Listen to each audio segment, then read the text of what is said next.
Bom dia a todos, obrigado pela participação em nossa call de resultados do quarto trimestre de 2023. Antes de iniciarmos o call, gostaria de apresentar o nosso CEO, Matheus Bandeira, visto que essa é a sua primeira interação com o mercado no call da Oi. O Matheus assumiu a presidência no dia 1º de fevereiro, já tem participado ativamente na agenda operacional da Oi, nas negociações com credores, bem como nas discussões regulatórias. Além do forte conhecimento da Oi, por meio de sua atuação como conselheiro, Matheus possui ampla experiência em gestão de reestruturações e transformações de empresas. O Rogério Takayanagi, nosso head de estratégia de transformação, e o Thales Paixão, nosso diretor jurídico, estarão participando desta call conosco hoje também. Gostaria de aproveitar a oportunidade para agradecer ao Rodrigo Abreu por todas as suas grandes contribuições como principal executivo da Oi nos últimos 4 anos, período em que liderou a criação e desenvolvimento da Oi Fibra, a venda da UPIs Mobile Infraco, apenas para citar alguns dos marcos alcançados no mandato do Rodrigo. Rodrigo segue nos ajudando agora em seu papel como conselheiro. Agora, passo a palavra para o Matheus. Obrigado, Cris. E meu muito bom dia a todos que nos acompanham nessa call. Antes de falar especificamente sobre os resultados do quarto TRI, eu quero destacar a evolução que nós tivemos nos 3 grandes pilares para a sustentabilidade da companhia, começando no slide 3. Primeiro pilar de extrema importância, diretamente relacionado ao fortalecimento e crescimento do nosso negócio de fibra, aliado a um contínuo processo de melhorias operacionais, um processo que é gradual e contínuo. O segundo pilar, relacionado ao processo de reestruturação da dívida e do nosso plano de recuperação judicial, que é uma condição fundamental para que a companhia possa evoluir no cumprimento das suas obrigações. E o último é o nosso grande desafio, é o equacionamento de todas as atividades e custos associados ao legado da companhia, sem o qual a companhia continuaria insustentável. Começando pelo primeiro pilar, no próximo slide, no slide 4, nós mostramos aqui os destaques do nosso resultado. No quarto trimestre, as receitas foram significativamente impactadas pelas condições macroeconômicas desfavoráveis e, por conta disso, um ritmo mais lento de crescimento na indústria de fibra como um todo. No entanto, é importante notar que, apesar desses desafios, apesar de um cenário mais desafiador, nós continuamos o nosso esforço, que é incansável, para melhorar a eficiência operacional da companhia, o que gerou um outro conjunto de resultados positivos, que pode ser evidenciado pela redução constante nas despesas operacionais e nos investimentos. A nova Oi registrou uma receita de 2,3 bilhões de reais nesse quarto TRI, marcando uma queda de 13,1% em relação ao ano anterior, principalmente devido ao impacto da receita do chamado non-core, né, do cobre e PTH. Mesmo assim, a receita core totalizou 1,6 bilhão de reais, constituindo aproximadamente 70% da nossa receita total, portanto, mais de 2/3 já da receita total. A receita de fibra, que é a principal alavanca do crescimento para nós, totalizou 1,1 bilhão no quarto trimestre, refletindo um aumento de 1,9% no comparativo ano contra ano. Esse trimestre foi impulsionado principalmente por uma base de clientes em expansão, um acréscimo de 111 mil conexões durante o ano de 2023, elevando o número total de casas conectadas à nossa rede de fibra para 4 milhões no fim do ano. Enquanto isso, a Oi Soluções, o nosso braço de B2B, registrou uma queda de 9,3% na receita em comparação ao ano anterior, que pode ser atribuída principalmente ao declínio acelerado na receita dos nossos serviços de telecomunicações B2B. Combinados, os nossos custos operacionais e o CAPEX tiveram uma redução importante de 8% em comparação ao quarto trimestre de 2022. Essa é uma prova dos nossos esforços contínuos para agilizar as operações, para aumentar a eficiência da companhia. Indo para o slide 5, sobre o processo de reestruturação, vou dar uma visão mais ampla aqui da nossa evolução. Como já falado nos trimestres anteriores, desde outubro de 2022, quando a companhia contratou a Moelis & Company, passou a nos auxiliar nas negociações com os credores, visando otimizar o perfil da dívida. Nesse sentido, o ano de 2023 foi marcado por intensas discussões envolvendo diferentes frentes de negociação, como, por exemplo, a garantia de liquidez para a companhia através do desembolso de parcelas do dívida. Já como desenvolvimentos mais recentes, nós tivemos no último dia 25 de março, 23 de março, para ser mais preciso, a conclusão da fase de negociação pela Comissão SESEX Consenso, do TCU, com termos bastante benéficos, que eu vou detalhar no slide mais à frente, e que permitiram a evolução das tratativas quanto ao processo de RJ. No dia 25 de março, também, como acho que é de conhecimento de todos, foi realizada a Assembleia Geral de Credores, foi instalada no dia 5 de março, foi suspensa e retomada no dia 25 de março, com conclusão no dia seguinte, no dia 26 de março, onde a empresa chegou a um consenso com a maioria dos credores classe 3 e com os fornecedores take or pay sobre as principais condições comerciais do plano RJ. Embora ainda seja necessário evoluir em discussões sobre os termos importantes que devem ser refletidos na documentação final, nós vemos este acordo com os credores como um marco importante para a aprovação do plano na Assembleia Geral de Credores, que está marcada agora para o dia 10 de abril, com expectativas de ter um empréstimo ponte ainda no mês de abril, garantindo liquidez imediata para a companhia, e o restante do dinheiro novo ainda no primeiro semestre deste ano. Eu passo a palavra agora para o Thales Paixão para comentar sobre o nosso plano de recuperação judicial com mais detalhes. Obrigado, Matheus.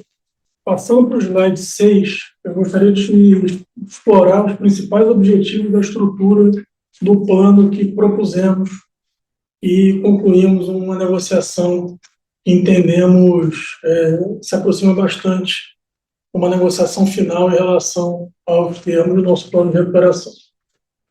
Primeiro, a captação de novos recursos junto a credores e terceiros para a execução do plano de negócios da Oi e pagamento dos créditos abrangidos pelo plano, inovação dos créditos quirografários que elegerem prover novo financiamento, com posição sênior no pacote de garantias e previsão de repagamento antecipado com recurso da venda de ativos, emissão de instrumentos de dívida, incluindo dívida participativa, com posição subordinada no pacote de garantias aos créditos que elegerem não prover o novo financiamento, condições de pagamento diferenciadas para fornecedores parceiros e opção para reestruturar créditos de fornecedores parceiros take or pay.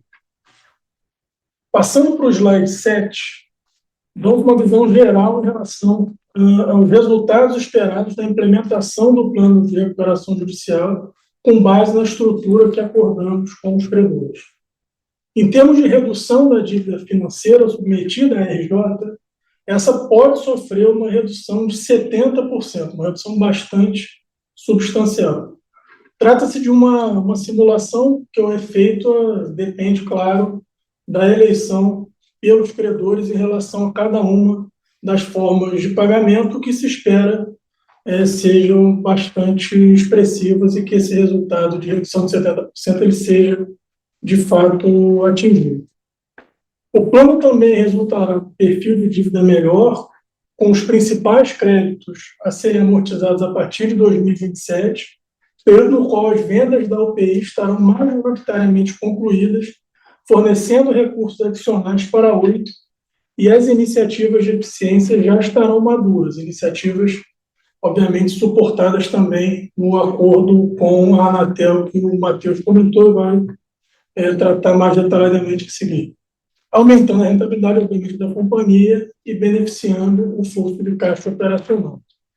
A reestruturação dos créditos take or pay, principalmente com fornecedores de torres e satélites, reduzirá em cerca de 80% os desembolsos de caixa com esses credores, que originalmente totalizavam cerca de mais de 12 bilhões de reais, no prazo e condições originais dos contratos, incluindo compromissos concursais e também extraconcursais.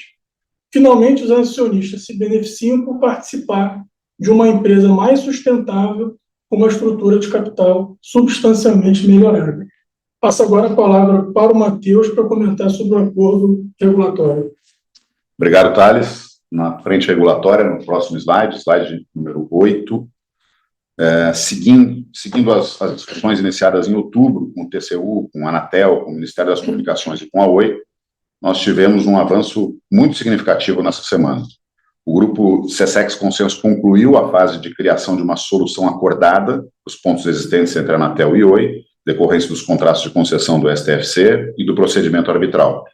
Não será ainda respeitado um rito de governança para a validação dos termos do acordo, por todas as partes, anteriormente à apreciação pelo Ministério Público de Contas junto ao TCU e depois pelo próprio colegiado do TCU. A companhia espera uma definição do colegiado do TCU ainda no primeiro semestre, deve acontecer num prazo próximo aí a 30, 60 dias no máximo. E a Oi busca endereçar os seguintes pontos do acordo. 1. Migração imediata da concessão para autorização, que é fundamental para que a companhia possa começar a desmobilizar toda a infraestrutura e serviços associados à base do legado, começar a pensar uma outra solução tecnológica para atendimento dos clientes, onde a Oi é a única prestadora de serviço. 2. A remoção do ônus da reversibilidade dos ativos, permitindo a venda desses ativos. Isso é um ponto fundamental, que sempre foi um tema controverso e vai permitir que a Oi também busque monetizá-los num prazo mais rápido, nos valores justos. 3. Endereçamento das obrigações referentes à transação de multas da Anatel até o encerramento da arbitragem.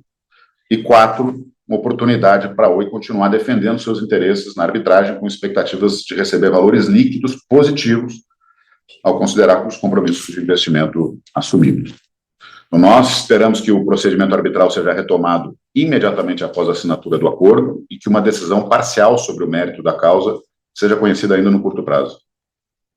E na frente operacional, por meio do acordo, a Oi busca adaptar imediatamente a sua concessão, como eu mencionei, a um modelo de autorização, dando flexibilidade necessária para melhor administrar todos os serviços do legado e os custos associados ao legado. Nós temos também um plano forte de redução de custos, que visa capturar muitas eficiências, com foco no descomissionamento do cobre e nas ações de migração de clientes, com vistas à sustentabilidade da empresa no longo prazo. Eu passo a palavra agora para o Rogério Takayanagi, que é o nosso Head de Estratégia de Transformação, que vai falar sobre a evolução operacional e de receitas da Oi nos próximos slides. Obrigado, Matheus. Então, passando para o slide número 10, como vocês podem ver, nossas operações core já correspondem por 72% da nossa receita total. Isso ressalta a importância contínua da fibra e dos serviços digitais na condução da nossa trajetória de crescimento e sustentabilidade. A receita líquida consolidada caiu 13%, quando comparada no quarto trimestre de 22. Esse declínio pode ser atribuído principalmente ao impacto persistente da queda dos serviços não core, especialmente aqueles baseados em tecnologias do legado, como cobre, micro-ondas e satélite. Se olharmos o gráfico à direita, observamos que a receita core sofreu uma pequena redução de 2% no quarto trimestre. Essa contração de receita do serviço core se deve principalmente à diminuição das receitas do B2B, de Oi Soluções. Essa receita, como veremos mais à frente, estão concentradas nos serviços tradicionais, também baseados em core, nesse período, que infelizmente superou o crescimento observado nos serviços de fibra e digitais como o TIC. Passando para o próximo slide, número 11, vamos dar uma olhada nos principais destaques sobre o desempenho da nossa fibra, nosso serviço do varejo empresarial. Aqui destacamos o crescimento do Oi Fibra, cuja receita aumentou no quarto trimestre em 2%, impulsionado principalmente pela expansão da base de clientes, por meio de serviços de banda larga e de alta velocidade.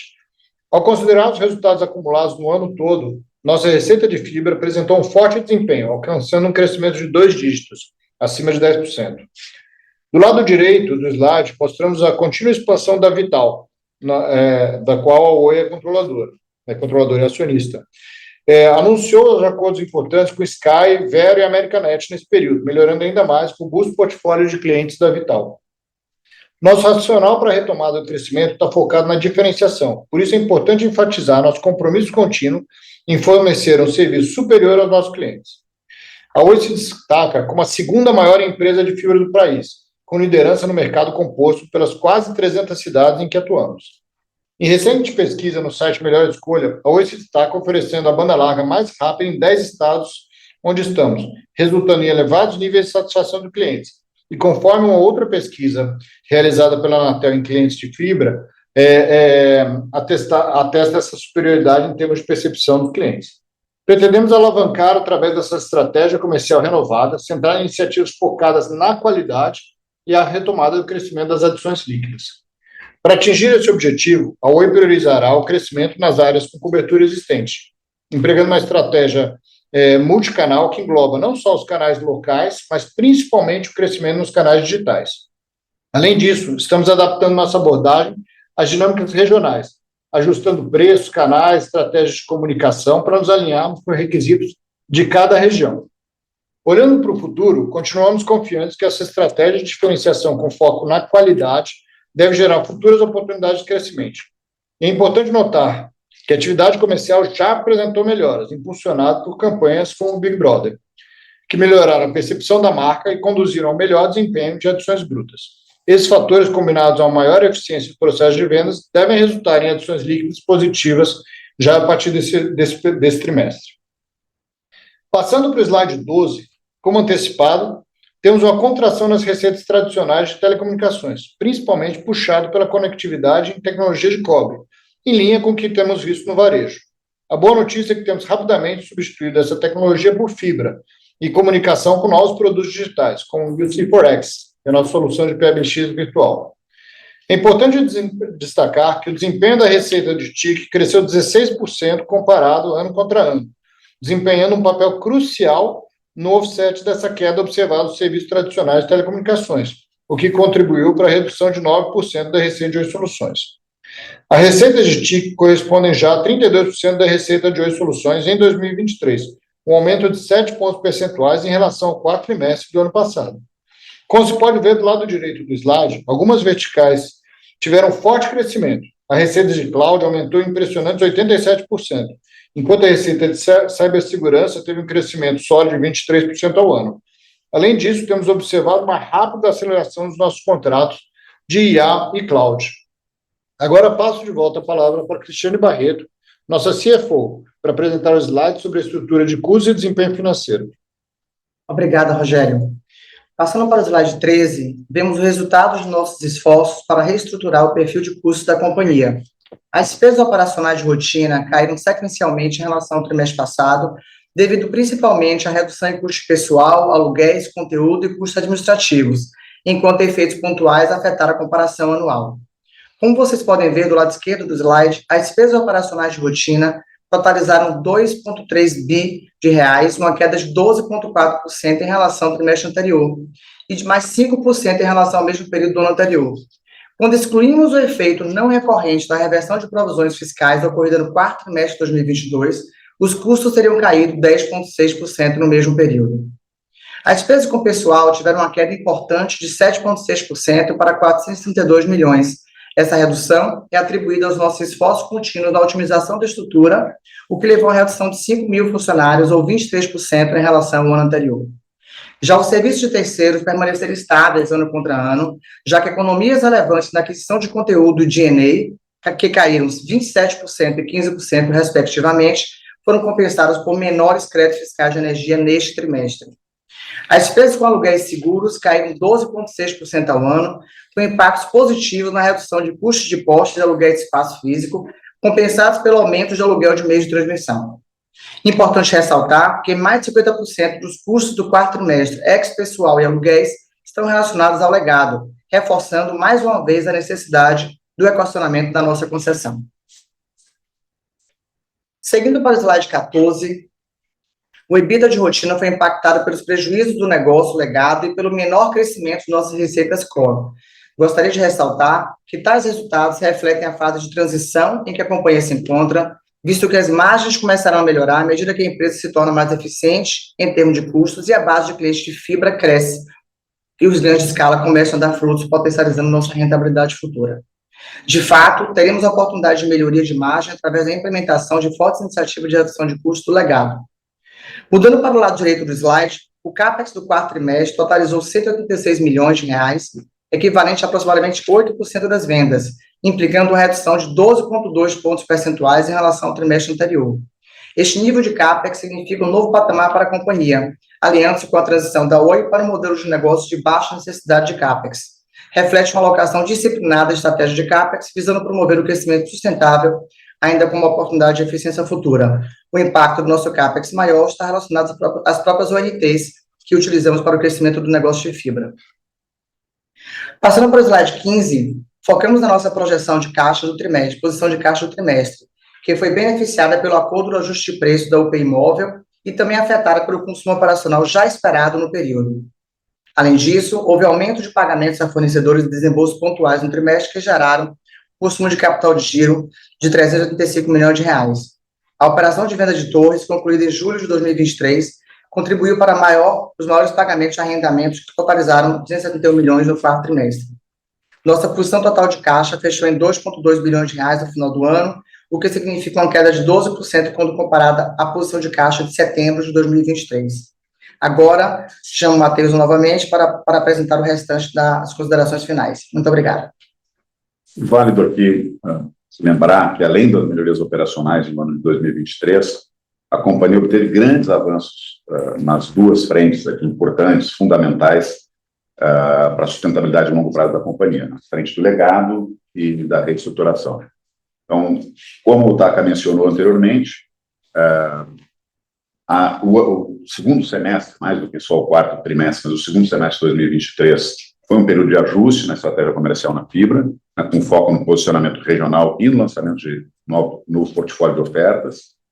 E de março agora de 2024 em diante será um período de retomada do crescimento da fibra, com aumento de presença em mídia nacional, que todos devem ter percebido, tá? E ajuste nos processos operacionais, um processo continuado, como eu falei.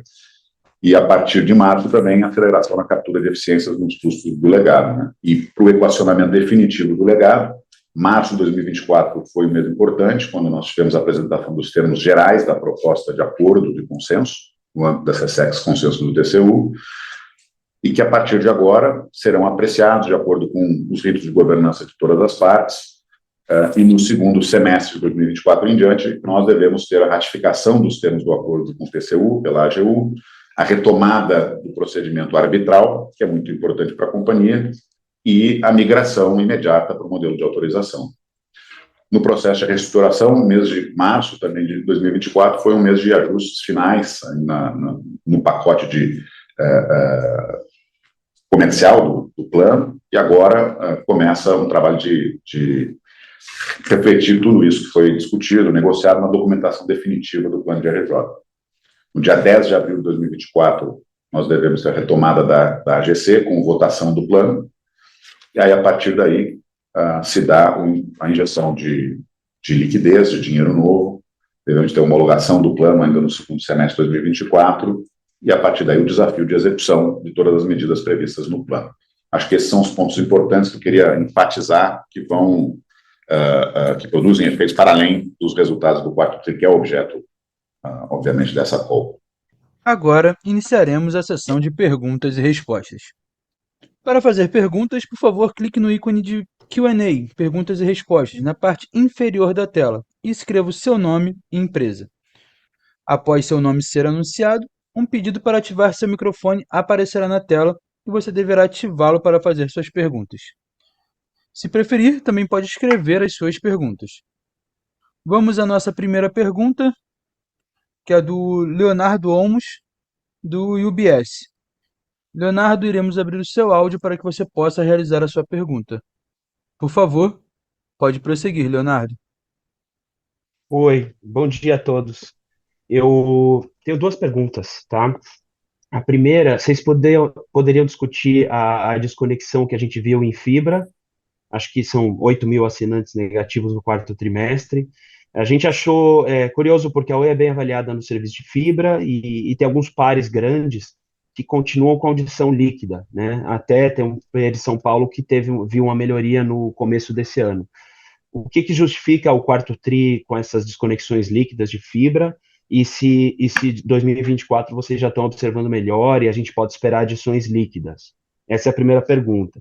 A segunda, a gente viu em alguns artigos questionamentos sobre a margem da ClientCo, incluindo comentários sobre essa margem ser negativa, até por causa do custo do contrato com a Vital.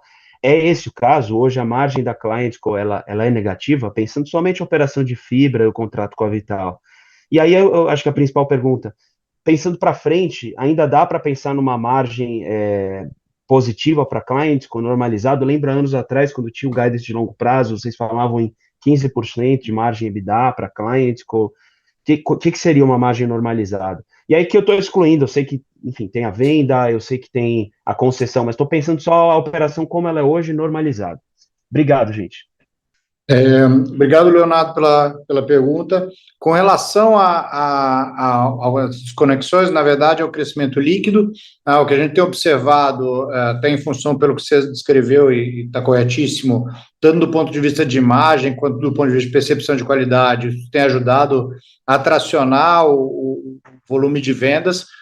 As desconexões vêm principalmente pelo churn, tá? A gente ainda está passando por um período alto de churn nessa virada que a gente fez para um foco maior em qualidade, né? Então, o churn que temos observado está bastante concentrado no churn involuntário por inadimplência, que obviamente é impactado pela situação macro. O que a gente observa já no início do ano, no primeiro trimestre, é uma tendência de inversão dessa curva, ou seja, as adições continuam num processo forte, enquanto as conexões começam a ceder, principalmente pela melhoria nos processos comerciais, tá bom? Com relação à margem do produto fibra, como vocês sabem bem, esse negócio é um negócio de escala, a gente ainda está num processo de transformação do modelo, que era um modelo CAPEX intensive, para um modelo baseado em OPEX, e naturalmente, à medida que aumenta-se a escala, não só da Oi, em termos de crescimento da base de clientes, como, sobretudo, a Vital, trazendo novos clientes, há uma diluição muito importante dos custos fixos, o que deveria levar a uma melhoria da margem de médio e longo prazo. Tá? Então, o que a gente está fazendo ainda é um investimento nesse processo de transformação. E aí, Leonardo, complementando aqui o TAC com relação à margem da fibra, a gente já tinha alterado no último bloco, você deve ter acompanhado essa projeção. Então, essa margem de 15% que você comentou, ela teve sim num bloco que a gente fez há mais de um ano atrás, e a gente segue perseguindo, como o Taka falou, melhorias de eficiências, mas a gente já vem divulgando para o mercado uma expectativa de menor margem no curtíssimo prazo. Agora gostaria de passar a palavra para o senhor Luiz Plaster, diretor de Relações com Investidores, para as perguntas da plateia. Por favor, senhor Luiz Plaster. Ok. Bom dia a todos. Eu vou pegar aqui as perguntas que estão na plataforma e encorajo aqueles que queiram fazer perguntas que coloquem no Q&A e a gente vai endereçar aqui para respostas. A primeira pergunta, ela vem do Alessandro Cavalcante, que é um investidor individual, e ele pergunta qual é a previsão para o término da arbitragem, já que ela será retomada, né? E tem uma segunda pergunta que é, após a venda da participação da Oi na Vital e a venda da ClientCo, o que fica da Oi dali por diante? Então, são duas perguntas, por favor. Obrigado pela pergunta. Sobre a arbitragem, a nossa expectativa é de que tenhamos uma sentença parcial de mérito num prazo máximo de 4 meses e uma sentença final sobre a arbitragem um período aí que deve variar entre 12 a 24 meses. Então, portanto, um prazo aí não muito longo. Em relação à segunda pergunta, que é o que fica... Pode repetir, por favor. A segunda pergunta é o que fica da Oi após a venda da ClientCo e da participação da Vital, né? O que ficaria da operação? O que fica principalmente é a operação de B2B, né? A Oi Soluções e a nossa participação na Vital. Então, a operação remanescente será a operação de B2B. Tá bem. Muito obrigado, Matheus. A gente tem uma segunda pergunta aqui, que ela é em inglês, então vou só dar um segundinho aqui para a gente ver como endereçar aqui da melhor maneira. Então, como a gente está sendo democrático aqui, estamos respondendo as perguntas em inglês e português aqui. Então, essa próxima pergunta eu vou fazer ela em inglês, a gente vai responder ela em português, mas tem aqui a tradução simultânea. Então, eu vou endereçar ela em português aqui, mas vai ter a tradução simultânea. E a pergunta vem do Stefano Podesta, que é analista de seu site do Morgan. Ele pede para confirmar se todos os credores financeiros vão ter a oportunidade de emprestar dinheiro novo para a companhia e dessa maneira, participando do dinheiro novo, se ele vai poder participar pro rata da dívida novada, enfim, que seria reestruturada. Eu vou passar aqui para o Thales, então, responder, por favor. A resposta é que sim, a opção 1 está aberta a todos os credores de natureza financeira, eles vão poder participar do empréstimo de dinheiro novo, vão, obviamente, participar no pacote de retribuição para os credores que optarem por esse bucket de pagamento. Obviamente, como nós divulgamos, o plano final ainda está sujeito há uma discussão dos seus termos com os principais grupos de credores. Estamos trabalhando fortemente na nova versão do plano de recuperação judicial e vamos divulgar essa nova versão do plano de recuperação na maior brevidade possível para que todos possam ter acesso e exercer seu direito de voto na AGC, que vai ser retomada no dia 10 de abril. Muito obrigado, Thales. A gente tem uma pergunta aqui que acho que vai para a Cristiane, que é do Urias Silva dos Anjos, investidor individual.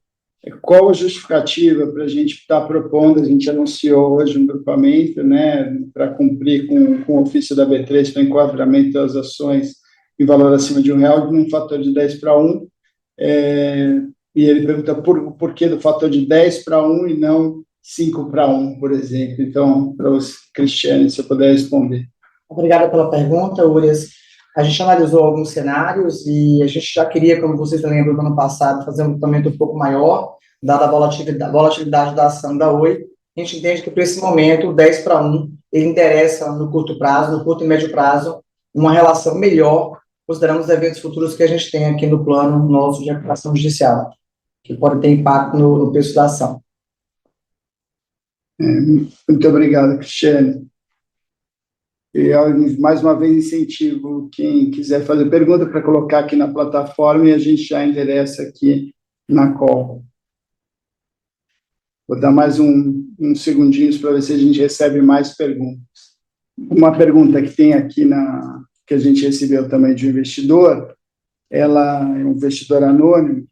Ele comenta sobre o fato da gente ter falado sobre melhorias na evolução de Neredes a partir de março, e ele pergunta, então, se essa melhoria tem a ver também com alguma melhora nas condições macroeconômicas, seja como a gente está vendo os níveis de inadimplência, e se as tendências de churn melhoram de alguma maneira em função disso.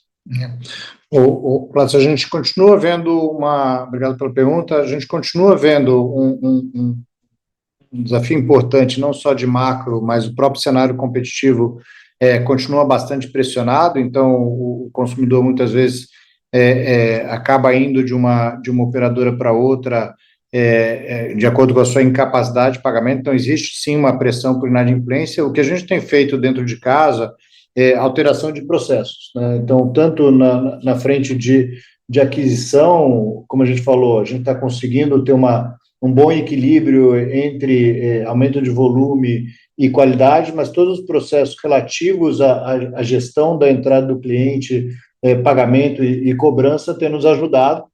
Obviamente, esse é um processo mais lento para observar impacto, mas como a gente já falou, já do primeiro trimestre a gente começa a ver melhoria. Muito obrigado, Taka. Eu vou só dar mais um segundinho aqui para ver se a gente recebe mais perguntas. Senão aí a gente encerra a call. Não temos mais perguntas na plataforma, nem recebidas de investidores, então com isso a gente queria... chegou uma pergunta aqui sobre a Anatel, mas é uma que nós já endereçamos em relação à arbitragem da Anatel. Então, com isso, nós vamos encerrar então a call, porque não temos mais perguntas. E daí passamos a palavra, então, para o Matheus Bandeira, para que ele faça nosso encerramento. Muito obrigado a todos que acompanharam esse call. Obrigado pela confiança dos investidores e, mais uma vez, informar que o nosso RI está sempre à disposição, como sempre esteve, para responder dúvidas adicionais que surjam a partir desse call, e a gente se encontra na próxima divulgação de resultados. Muito obrigado.